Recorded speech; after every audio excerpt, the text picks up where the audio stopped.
Hello friends, मैं हूं रविकांत चतुर्वेदी। और जैसा कि हम लोगों ने पूर्व में बात किया था कुछ चैप्टर पे, आज का हमारा चैप्टर है एंशिएंट इंडिया का धार्मिक आंदोलन। तो धार्मिक आंदोलन, चूँकि ये गंगा घाटी में धार्मिक आंदोलन दिखाई देता है, और कोई भी आंदोलन होता है, एक मूवमेंट होता है, जब भी वो शुरुआत करता है कहीं से भी वो शुरू होता है, किसी भी स्थान विशेष पे हो, चाहे वो 15वीं-16वीं शताब्दी का धार्मिक आंदोलन रहा हो या फिर रेनेसे का युग जो हमने बोलता है, पुनर्जागरण का काल जो कि यूरोप में हुआ था, उन सब के मूल में एक चीज़ छिपा हुआ दिखाई देता है हमें कि कहीं ना कहीं ये आर्थिक प्रगति से जुड़ता है। तो इसमें हम लोग बात करेंगे, लेकिन उसके पहले हम लोग ये समझ लें कि धार्मिक आंदोलन जो 6ठी शताब्दी ईसा पूर्व में हुआ, इस चैप्टर में हमें सीखना क्या है, हमें जानना क्या है। तो सबसे पहले मैं बात करूंगा कि 6ठी शताब्दी में वे कौन सी ऐसी परिस्थितियां हैं ऐसी आई जिसके कारण धार्मिक संप्रदायों का उदय हुआ, जिसमें बौद्ध और जैन प्रमुख थे। साथ ही बौद्ध और जैन धर्म से संबंधित सिद्धांत और मानक पुस्तकें, उनकी शिक्षाओं का बारे में जो दी गई जानकारी है उसको हम लोग समझने का प्रयास करेंगे।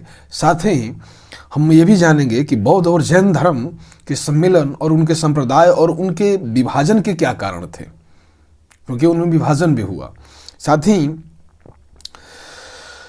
यह जानकारी प्राप्त होगी कि कैसे बौद्ध धर्म का विस्तार पूरी दुनिया में हो गया, जबकि जैन धर्म भारत तक ही सीमित रह गया, या भारत के कुछ क्षेत्रों तक ही अपनी क्षेत्र विस्तार को बढ़ा पाया, जबकि बौद्ध धर्म भारत और भारत से बाहर यानी भारतीय उपमहाद्वीप के साथ साथ अन्य एशिया के क्षेत्र में हमें देखने को मिला। सबसे पहले कि 6ठी शताब्दी ईसा पूर्व के उत्तरार्ध में मध्य गंगा के मैदान में अनेक धार्मिक संप्रदायों का उदय हुआ, जिनमें तकरीबन 62 संप्रदाय थे। इन 62 संप्रदायों के उदय होने के पीछे एक छोटा एक मामूली सा कारण दिखाई देता है। चूँकि प्राचीन भारत का 600 से लेके 323 ईस्वी पूर्व तक का काल, 600 से लेके 323 ईस्वी पूर्व तक का काल एक महत्वपूर्ण जबरदस्त क्रांति की शुरुआत का काल है। इसी काल में लौह उपकरण, जैसा कि मैंने आप लोगों से पूर्व में भी कहा था कि लौह उपकरण का व्यापक प्रयोग देखने को मिलता है, जिसने न केवल अर्थव्यवस्था अपितु सामाजिक, धार्मिक और राजनीतिक संस्थाओं को भी प्रभावित किया। यह काल एनबीपीडब्ल्यू का काल भी कहलाता है। कारण यह है क्योंकि उस समय की जो पुरातात्विक जो खुदाइयाँ हुई हैं, उनसे जो साक्ष्य पाए गए हैं, उनमें कालीन मृदभांड इस काल के वैशिष्ट प्रतीक के रूप में हमें दिखाई देते हैं। साथ ही आर्थिक क्रांति का स्पष्ट प्रभाव इस काल के नगरीकरण पर दिखाई देता है। और जैसा कि मैंने पहले ही कहा था कि इस काल में द्वितीय नगरीय क्रांति या द्वितीय नगरीकरण की हमने बात किया था। तो जिसकी पहली नगरीय क्रांति या प्रथम नगरीकरण हमें सिंधु घाटी सभ्यता में दिखाई देता है। वहीं अब जैसे कि वैदिक सभ्यता तो ग्रामीण सभ्यता थी, वहाँ नगर की कोई बात ही नहीं है। लेकिन अब जब हम 6ठी शताब्दी ईसा पूर्व में आते हैं तो हमें नगरीय उत्थान की जो चर्चा हमें मिलती है। साथ ही हमने कुछ नगरों को भी जाना था कि कौन कौन से प्रमुख नगर थे जो हमें 6ठी शताब्दी ईसा पूर्व के प्रारंभिक और मध्य अवस्था में हमें विकसित रूप में दिखाई देते हैं।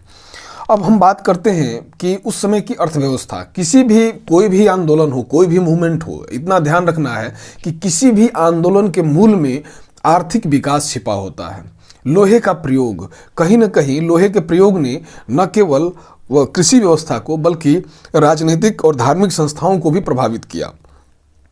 इस समय जैसा कि हमें देखें कि 62 संप्रदाय मिले, तो 62 संप्रदाय उदय हुए, लेकिन उसमें जैन और बौद्ध आगे बढ़ गए। लेकिन हमें समझने वाली बात है कि आखिर ऐसा क्या था कि 62 संप्रदायों का उदय दिखाई देता है। इसके कौन से कारण हैं कि 62 संप्रदाय हमें देखने को मिलते हैं।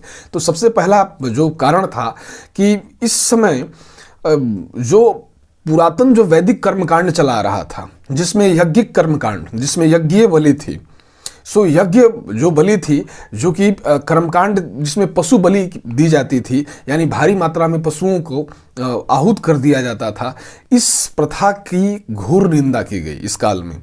और इन संप्रदायों ने बताया कि ये आर्थिक प्रगति में सहायक है, चूंकि लोहे का प्रयोग कहीं न कहीं क्षेत्र विस्तार को भी आगे बढ़ा रहा था। साथ ही हल में लोहे के फाल का प्रयोग होने से साथ ही हमें अनाज की अधिशेष में वृद्धि दिखाई देती है। अनाज का जब अधिशेष बढ़ता है तो व्यापार बढ़ता है। जब व्यापार बढ़ता है तो सिर्फ आंतरिक व्यापार नहीं बल्कि ये बाह्य व्यापार को भी कहीं न कहीं प्रभावित करता है। ये मूल कारण था। अगर हम समझें एक लाइन में कि बौद्ध काल की जो अर्थव्यवस्था है उस समय जो हमें दिखाई पड़ती है वो अर्थव्यवस्था सिर्फ किसी एक क्षेत्र विशेष में नहीं है, बल्कि अगर हम उसको पूरी तरह बांटें तो लमसम इसके 6 बिंदु हमें दिखाई देते हैं, जिसमें पहला बिंदु हम कह सकते हैं कृषि और कृषि तकनीक, कृषि और कृषि तकनीक। दूसरा व्यापार उद्योग और शिल्प। तीसरा अगर बात करूं तो श्रेणी और संगठन, फर्स्ट बार में श्रेणी और संगठन दिखाई देता है। वहीं अगर अगला बात करूं तो व्यापार, व्यापार कैसा है, आंतरिक भी व्यापार है और बाह्य भी व्यापार है। साथ ही इसके साथ मुद्रा अर्थव्यवस्था, जैसा कि मैंने पहले ही चर्चा किया था, आहत सिक्के की मैंने बात की थी आप लोगों से।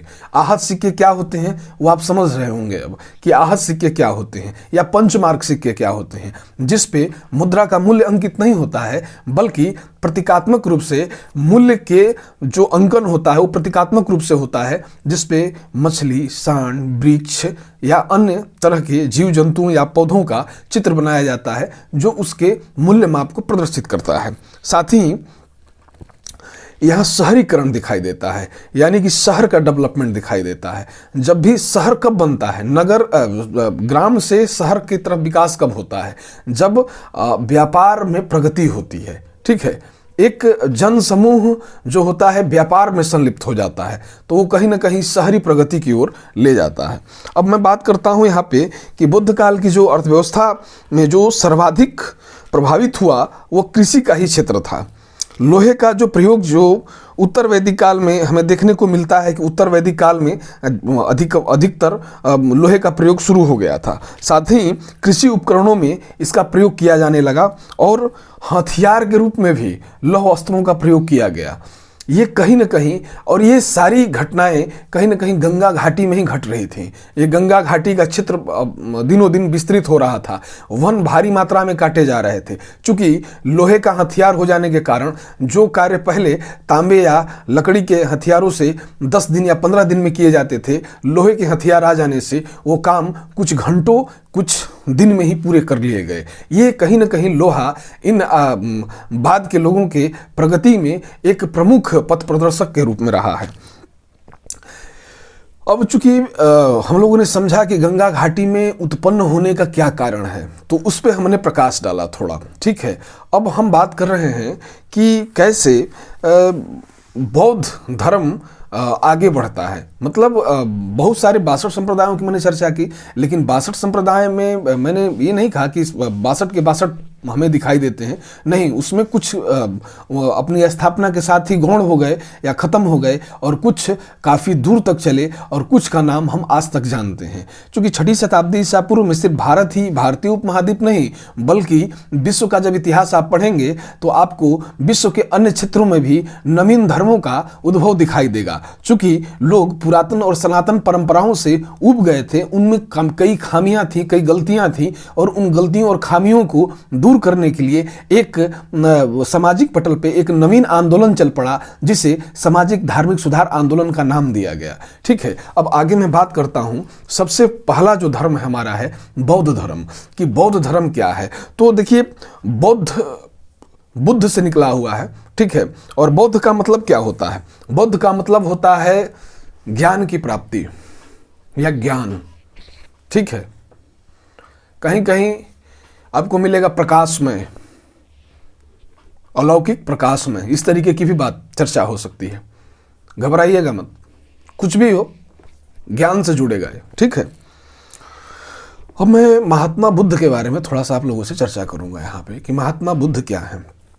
चूंकि प्रारंभिक परीक्षा के लिहाज से एक काफ़ी महत्वपूर्ण टॉपिक हो जाता है कि हम लोग महात्मा बुद्ध को भी समझें, महात्मा बुद्ध के द्वारा दिए गए सिद्धांत, साथ ही उनके द्वारा जो अन्य जो बात की संस्थाएं बनी, उनको भी हम लोग समझने का प्रयास करेंगे, उनके समकालीन संस्थाओं पर भी बात करेंगे। तो सबसे पहले मैं बात करता हूं गौतम बुद्ध के बारे में। बौद्ध धर्म का प्रवर्तक महात्मा बुद्ध, जिनका जन्म 563 ईस्वी पूर्व में नेपाल की तराई में लुम्बिनी नामक ग्राम में हुआ था, इनका जन्म, ठीक है। इनके पिता का नाम शुद्धोधन था, माता का नाम महामाया था। माता का नाम क्या था? महामाया, ठीक है, जो कि शाक्य गण से संबंधित थी, एक क्षत्रिय कुल की महिला थी, शाक्य गण से संबंधित थी।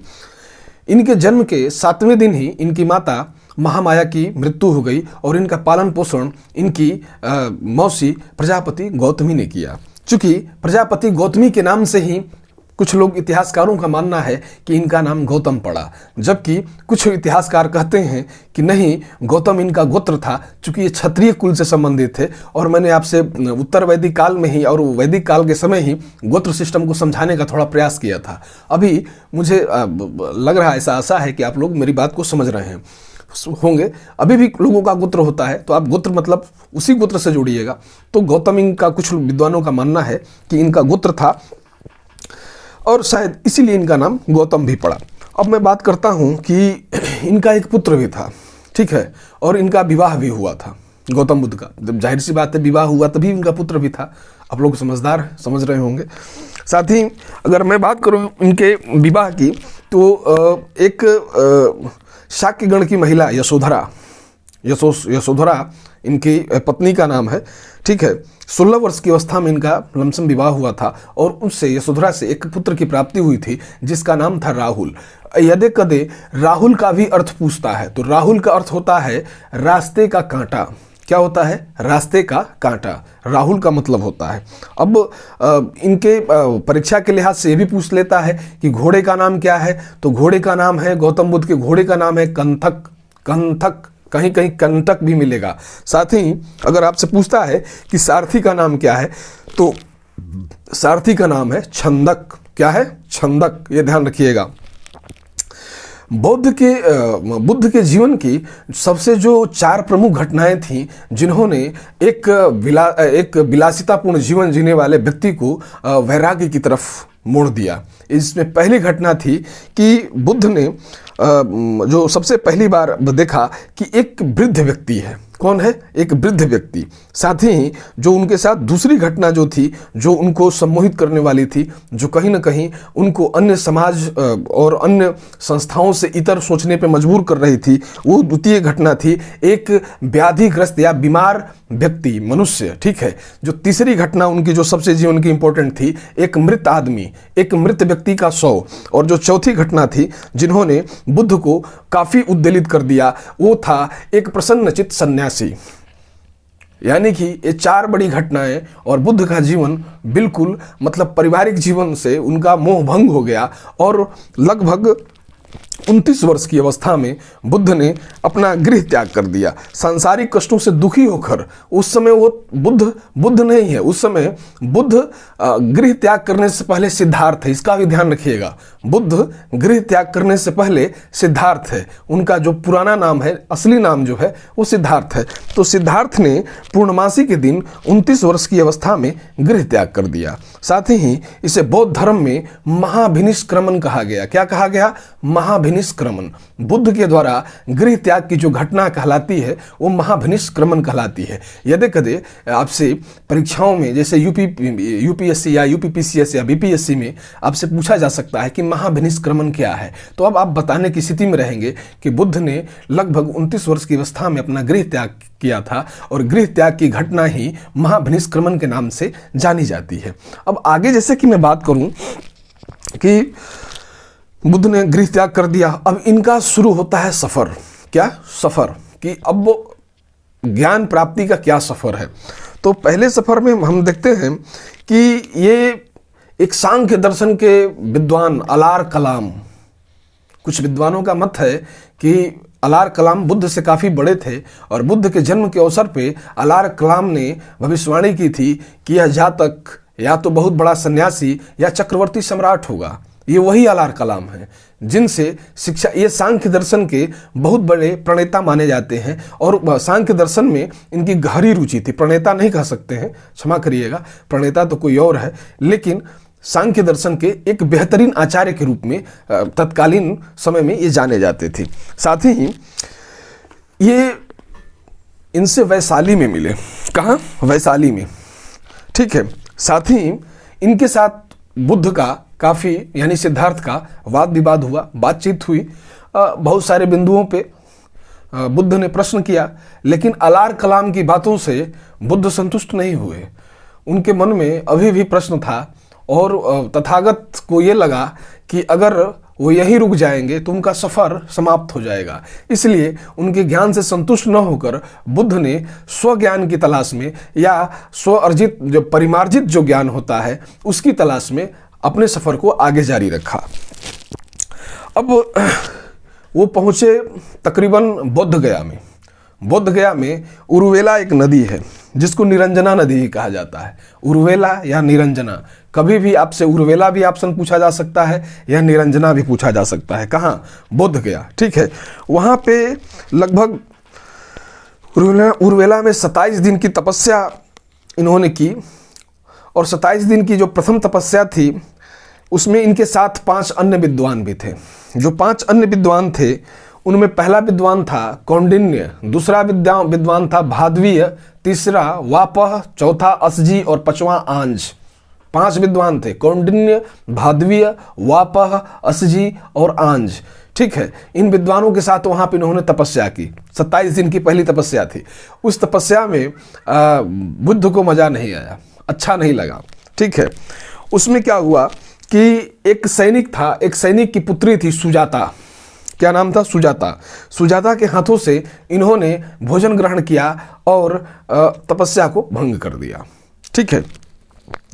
अब आगे क्या होता है कि बोधगया में अब उनकी अलग एक स्थिति शुरू होती है। बोधगया में एक लगभग जबरदस्त तपस्या शुरू होती है और यह तपस्या लगभग उनके 35 वर्ष की आयु में तक चलती है और यह तपस्या वैशाख पूर्णिमा के दिन पूर्ण होती है। चूँकि उसी रात को एक पीपल वृक्ष के नीचे निरंजना नदी के तट पे सिद्धार्थ को ज्ञान की प्राप्ति हुई। निरंजना नदी के तट पर। कब? 35 वर्ष की अवस्था में। उस समय नहीं, उसके बाद, यानी कि 2-3 साल बाद लगातार। यानी कि आपसे पूछा जा सकता है कितने वर्ष में, तो मैंने बोला 35 वर्ष की अवस्था में ज्ञान की प्राप्ति हुई। कहाँ? उरुवेला या निरंजना नदी के तट पर। निरंजना नदी। ठीक है। और ये निरंजना नदी को पुनपुन नदी भी कहा जाता है, ध्यान रखिएगा, पुनपुन या निरंजना। ठीक है। साथ ही ज्ञान प्राप्ति की घटना जो थी, जैसे गृह त्याग की घटना महाभिनिष्क्रमण कहलाती है, उसी तरह ज्ञान प्राप्ति की जो घटना थी वो निर्वाण कहलाई। क्या कहलाई? निर्वाण। तो ये आपसे पूछा जा सकता है कि बुद्ध के जीवन में घटित होने वाला निर्वाण क्या है, तो आपको ध्यान होना चाहिए कि ज्ञान प्राप्ति की घटना निर्वाण के नाम से संबोधित की गई है। अब आगे मैं बात करूं, इंद्रियों पर विजय भी प्राप्त किया। इंद्रियों पर विजय प्राप्त करने के कारण इनको जिन भी कहा गया। साथ ही सिद्धार्थ का नाम बुद्ध पड़ गया। अब बुद्ध मतलब ज्ञान। बुद्ध मतलब क्या होता है? प्रकाशमय ज्ञान, परिमार्जित ज्ञान। ठीक है, उसको ध्यान रखिएगा। भिन्न भिन्न विद्वानों ने भिन्न भिन्न इसके अर्थ बताए हैं, लेकिन कुल मिला के ज्ञान से परिपूर्ण व्यक्ति ही बुद्ध है। ठीक है। इनका गोत्र मैंने चर्चा किया था, गौतम, इसीलिए इनको गौतम बुद्ध भी कहा गया। ठीक है, कि गौतम कुल से उत्पन्न जो ज्ञान था वो गौतम बुद्ध के नाम से प्रसिद्ध हुआ। बोधगया से चलकर ये सारनाथ गए। कौन? बुद्ध भगवान। भगवान बुद्ध, सारनाथ को मृगदाव भी कहा गया है, ध्यान रखिएगा। पुराना नाम जो है सारनाथ का वो मृगदाव है। वर्तमान में सारनाथ वाराणसी के समीप पड़ता है। ठीक है। वहाँ अभी भी आप जाएंगे तो बुद्ध और बौद्ध से संबंधित बौद्ध मंदिर और बौद्ध अवशेषों को आप देख सकते हैं। अगर मैं बात करूँ सारनाथ की, तो सारनाथ को मृगदाव कहा गया है। ऋषि पतनम इसी का नाम है। चूंकि प्राचीन भारत में प्राचीन नामों पे काफ़ी चर्चा की जाती है और प्राचीन नामों से ही आपके लिए कमीशन एक नया सवाल खड़ा करता है, तो मैं बार बार इस फैक्ट पे बल दे रहा हूँ। आगे यहाँ सारनाथ में क्या एक बड़ी घटना होगी, यहाँ भी एक बड़ा बुद्ध के द्वारा प्रयास होगा। अब बुद्ध क्या है? महाभिनिष्क्रमण से गुजरा है, यानी गृह त्याग किया है, निर्वाण की प्राप्ति किया है। अब बुद्ध धर्म चक्र प्रवर्तन की तरफ बढ़ेंगे। ठीक है। तो यही सारनाथ ने बुद्ध ने अपने 5 ब्राह्मण मित्रों को प्रथम उपदेश दिया। ये 5 ब्राह्मण मित्र वही थे जो कौंडिन्य, भादवीय, वापह, असजी और आंज थे। ठीक है, ध्यान रखिएगा इसको। तो ये 5 उन ब्राह्मणों को बुद्ध ने पुनः उपदेश दिया। ठीक, और ये उपदेश जो उन्होंने उन 5 ब्राह्मणों को दिया, इसे ही धर्मचक्र प्रवर्तन कहा गया। ठीक है, क्या कहा गया? धर्मचक्र प्रवर्तन कहा गया, जो कि कहीं ना कहीं बुद्ध के परिमार्जित ज्ञान का उद्घोषक है या प्रेरक है। ठीक है, अब हम बात करते हैं कि सारनाथ में बुद्ध ने प्रचार अपना प्रारंभ किया, यानी कि वहाँ से धार्मिक शिक्षाएं देना शुरू कर दिया। वहाँ से धर्मचक्र प्रवर्तन की शुरुआत हो गई। बुद्ध के साथ वर्षा काल का संबंध भी है, या वर्षा ऋतु प्रवास का संबंध है। ठीक है, क्या होता है कि आज भारत की स्थिति, भौगोलिक की स्थिति समय के साथ, भारत ही नहीं बल्कि किसी भी जगह की परिस्थितियां बदलती और बिगड़ती रहती हैं। उस समय की परिस्थितियां कुछ इस प्रकार से थीं कि, और भौगोलिक कठिनाइयां भी थोड़ी थीं, चूँकि उस तरीके के संसाधन और साधन हमारे पास मौजूद नहीं थे, तो तमाम तरीके की कठिनाइयाँ भारत में देखने को मिल रही थी। तो उस समय एक प्रचलन था ऋतु प्रवास का। एक विशेष काल में, खासकर वर्षा के ऋतु में, जो व्यक्ति जहाँ रहता था वहीं 2-3 महीने के लिए प्रवास करता था। जैसे ही वर्षा ऋतु समाप्त होती थी, वो उसके बाद आगे बढ़ जाता था। तो ये ऋतु प्रवास का भी एक काल है। ठीक है, और ये वर्षा से ही नहीं संबंधित है, बल्कि भीषण ग्रीष्म ऋतु का भी कहीं ना कहीं संबंध है, कहीं कड़ाके की ठंड का भी संबंध है। लेकिन भारत में अमूमन ये वर्षा और ग्रीष्म का ही अपने आप को शामिल करता है, वर्षा ऋतु से या फिर ग्रीष्म ऋतु से। अब वर्षा ऋतु में बुद्ध विभिन्न नगरों में विश्राम करते और शेष ऋतुओं में एक स्थान से दूसरे स्थान तक प्रवास करते थे और घूम घूम कर अपने मत का क्या करते थे? प्रचार प्रसार करना शुरू करते थे। अपना जो परिमार्जित ज्ञान था, जो उन्होंने प्राप्त किया था, उसी ज्ञान को उन्होंने देना शुरू किया। चूंकि बुद्ध का जो ज्ञान है वो कहीं ना कहीं वैदिक कर्मकांड के खोखलेपन को उजागर करता है। बुद्ध का ज्ञान उस वैदिक व्यवस्था जो कि कर्मकांड आधारित है, जो कि पशु बलि आधारित है, जो कि स्त्री और शूद्र को निर्वाण का या फिर मुक्ति का पात्र नहीं मानता है, उसी पर बुद्ध प्रहार करते हैं। बुद्ध तत्कालीन सामाजिक बुराई पे एक बड़ा प्रहार है बुद्ध का, तो बुद्ध को वहाँ समझने की आवश्यकता है। ठीक है, फिर हम जब बुद्ध और जैन से तुलना करेंगे तो ये भी बताएंगे आपको कि कैसे बुद्ध जैन से अलग है, कैसे बुद्ध एशिया और अफ्रीका या अन्य महाद्वीपों में दिखाई देते हैं, वहीं जैन भारतीय उपमहाद्वीप के एक छोटे से क्षेत्र तक सिमट कर रह जाता है। ठीक है, क्या कारण था उसको भी समझेंगे। ठीक है, उसके पहले हम ये जान लें कि सारनाथ से बुद्ध वाराणसी गए, जहाँ पर यश नामक एक धनी श्रेष्ठी पुत्र को अपना शिष्य बनाया था। वाराणसी में यश नामक एक धनी श्रेष्ठी का पुत्र था जिसको बुद्ध ने अपना शिष्य बनाया। साथ ही वाराणसी में लगभग इनके शिष्यों की संख्या 60 हो गई। चूँकि आज से नहीं, बनारस यानी कि वाराणसी बहुत पहले से ही ज्ञान की नगरी मानी जाती रही है। साथ ही अगर हिंदुओं के मक्का का नाम लिया जाए तो उसे वाराणसी को ही संबोधित किया जाता है। जैसे एक मुस्लिम समुदाय के लिए मक्का है, उसी तरह हिंदू समुदाय के लिए वाराणसी ही उसी तरीके का महत्व रखता है।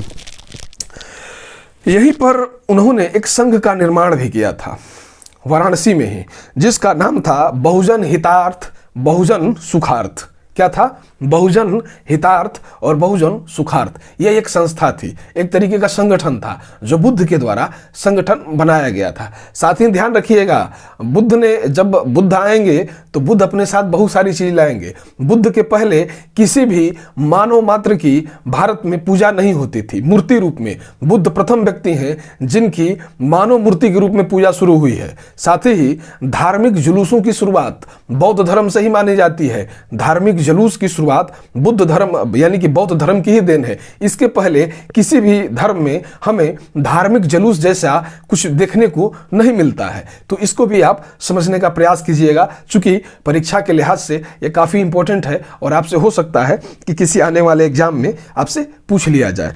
अब आगे बात करता हूं कि वाराणसी से बुद्ध मगध की राजधानी राजगृह पहुंचे। कहां पहुंचे? राजगृह पहुंचे।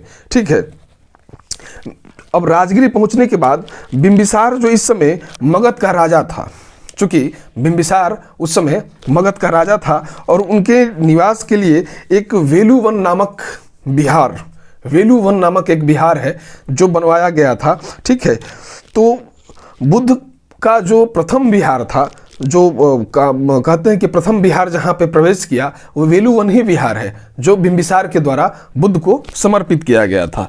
अब राजगिरी में उस समय एक कश्यप बंधु, मुख्य कश्यप, नदी कश्यप, गया कश्यप रहते थे और इनके साथ बुद्ध का शास्त्रार्थ हुआ। ठीक है, कश्यप बंधुओं के साथ बुद्ध का शास्त्रार्थ हुआ, एक शास्त्रार्थ हुआ, यानी कि एक डिबेट टाइप का जो होता है। ठीक है, पहले क्या करते थे विद्वान कि अपनी विद्वत्ता को सिद्ध करने के लिए साथ ही अन्य विद्वानों से अपने आप को श्रेष्ठ, अपने विचार को श्रेष्ठ मनवाने के लिए शास्त्रार्थ किया करते थे, आपसी डिबेट हुआ करता था। तो बुद्ध का पहला डिबेट जो हो रहा है वो कश्यप बंधुओं से हो रहा है। जैसा कि मैंने कहा कि ये कश्यप बंधु में मुख्य कश्यप और नदी कश्यप और गया कश्यप, ये 3 लोग हैं। ठीक है, ये मूल रूप से एक नाम है, इसको आप कुछ और मत समझिएगा, ये नाम है जो इस तरीके से रखे गए हैं। ठीक है, बुद्ध ने इनको परास्त कर दिया, शास्त्रार्थ में बुद्ध ने परास्त किया और इन लोगों को, बुद्ध के साथ एक खास चीज ये जुड़ी हुई थी कि महात्मा बुद्ध जिसके साथ भी शास्त्रार्थ करते थे और जो व्यक्ति पराजित होता था उसे बौद्ध धर्म में दीक्षित कर लेते थे। यानी कि अपने अनुयायियों की संख्या, अपने फॉलोअर की संख्या लगातार बुद्ध ने बढ़ाई। अपने ज्ञान से, अपने परिमार्जित ज्ञान से बुद्ध ने बार बार लोगों को अपने साथ जोड़ा और अपने अनुयायियों की संख्या में वृद्धि की। अगर बात करें अब अगले चीज की, तो बुद्ध ने नियम बनाया कि उनके संघ में कौन प्रवेश कर सकता है और कौन नहीं कर सकता है। इस तरीके का भी उनका एक नियम था। चूंकि ये धर्म अभी एक वैदिक कर्मकांड का विरोध करते हुए आगे बढ़ रहा था, उनको उन लोगों से भी बचना था जो कि समाज में जिनकी जड़ें काफ़ी गहरी थीं, जैसे ब्राह्मणीय कर्मकांड। तो ब्राह्मणीय कर्मकांड और ब्राह्मण जो थे, समाज में इनकी जड़ें गहरी थीं। तो अपने कुछ भी स्टेप को लेने से पहले भगवान बुद्ध अपने ऊपर, अपने द्वारा उठाए गए कदम को पहले से विचारार्थ हेतु रख लेते थे कि आखिर ऐसा क्या किया जाए जो कि एकदम वैज्ञानिक तरीका हो। ठीक है, तो उन्होंने अपने साथ सम्मिलित करने के लिए, अपने साथ मिलाने के लिए, अपने अनुयायी बनाने के लिए, साथ ही अपने धर्म में दीक्षित करने के लिए भी कुछ नियम कायदे कानून लाए। और उन नियम कायदे कानून में जो पहला नियम था कि कोई भी व्यक्ति जो 18 वर्ष की उम्र का हो वही संघ में, वो मतलब संघ में शामिल नहीं हो सकता है, जो कि जिसकी उम्र 18 वर्ष से कम हो। ध्यान रखिएगा, कहने का मतलब है कि जिस व्यक्ति की उम्र 18 वर्ष से कम होगी वो संघ में शामिल नहीं हो सकता है। देखिए, ताज्जुब की बात है कि भगवान बुद्ध ने 18 वर्ष के व्यक्ति को वयस्क माना और आज भारतीय संविधान भी मताधिकार 18 वर्ष से कम व्यक्ति को नहीं देता है, बल्कि 18 वर्ष का जो व्यक्ति आयु पूरा कर लिया हो उसी को भारतीय संविधान भी वयस्क मानता है। तो उस चीज़ को वहाँ से जोड़ लीजिएगा। साथ ही वहाँ से एक फैक्ट आपको ध्यान रहेगा।